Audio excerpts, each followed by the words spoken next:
Bouffée de chaleur, fatigue, irritabilité, troubles du sommeil, variation de poids. Tu te reconnais dans tous ces symptômes? Et oui, on parle bien de ménopause. Si tu te sens concerné, écoute ce qui va suivre. La ménopause, c'est l'arrêt définitif des règles chez une femme. Elle correspond à la diminution de la production progressive des œstrogènes et de la progestérone. C'est les fameuses hormones féminines. C'est ce qui entraîne la modification du métabolisme, de la densité osseuse, du sommeil et même parfois de l'humeur. C'est une nouvelle étape de ta vie qu'il faut apprendre justement à gérer et je vais te donner quelques petits conseils.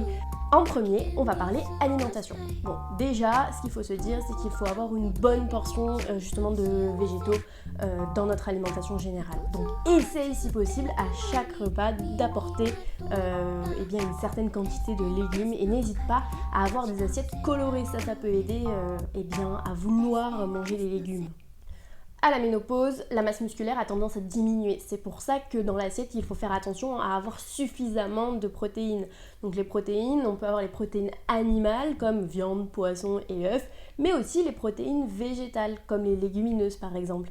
Si tu n'es pas sûr d'avoir assez de protéines dans l'assiette, n'hésite pas à prendre rendez-vous et à venir me voir en consultation et on pourra vérifier tout ça ensemble.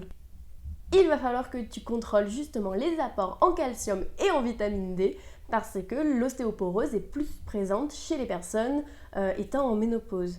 Donc ça, c'est des petites sources que tu peux trouver dans les œufs, dans justement les produits laitiers, que tu vas pouvoir aussi trouver la vitamine D quand tu t'exposes au soleil. Donc ça, c'est des petites choses auxquelles il faut faire attention et ça, c'est vraiment primordial. Et la dernière chose dont on va parler ensemble au niveau alimentation, c'est de limiter l'alcool, de limiter tout ce qui va être sucre raffiné et de limiter aussi le café. Tout ça, ça peut perturber le sommeil, ça peut aussi ne pas forcément t'aider au niveau des bouffées de chaleur et des autres symptômes. Donc on essaye de limiter au maximum et puis voilà, ça te permettra de diminuer aussi l'inflammation créée par la ménopause et de te sentir mieux dans ton corps. Après l'alimentation, maintenant, on va parler de l'activité physique. Dans l'idéal, c'est vrai qu'il faut bouger. Plus tu vas bouger, mieux tes symptômes vont se porter.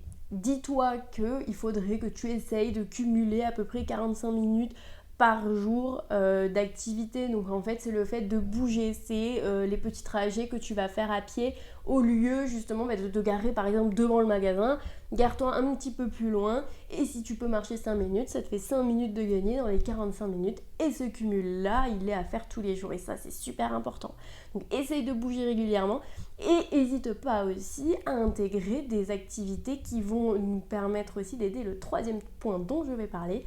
Et le troisième point, ça va être le stress. Et ça, c'est super important. Parlons du stress maintenant. Et le stress, c'est surtout qu'il va nous permettre aussi d'améliorer le sommeil.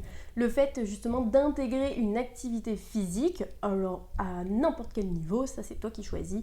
Ça peut être de la marche rapide, ça peut être du yoga, tu peux aller à la salle de sport, si tu as envie d'aller te faire un foot, va te faire un foot. Ça c'est toi qui décides, mais il faut bouger le plus régulièrement possible en fonction du temps dont tu disposes et en fonction de l'énergie aussi que tu peux mettre à disposition. Donc ça, n'hésite pas, plus tu vas bouger, plus tu vas justement pouvoir apaiser tous ces symptômes-là. Et maintenant, moi ce que je te propose, c'est justement pour avoir un protocole personnalisé et bien défini. N'hésite pas à prendre rendez-vous directement au cabinet pour venir me voir. Et puis comme ça, on passera un petit peu de temps ensemble lors d'une consultation. Et puis je pourrai répondre aussi à toutes tes questions. N'hésitez pas aussi à me proposer des thèmes de vidéos. Et puis à bientôt!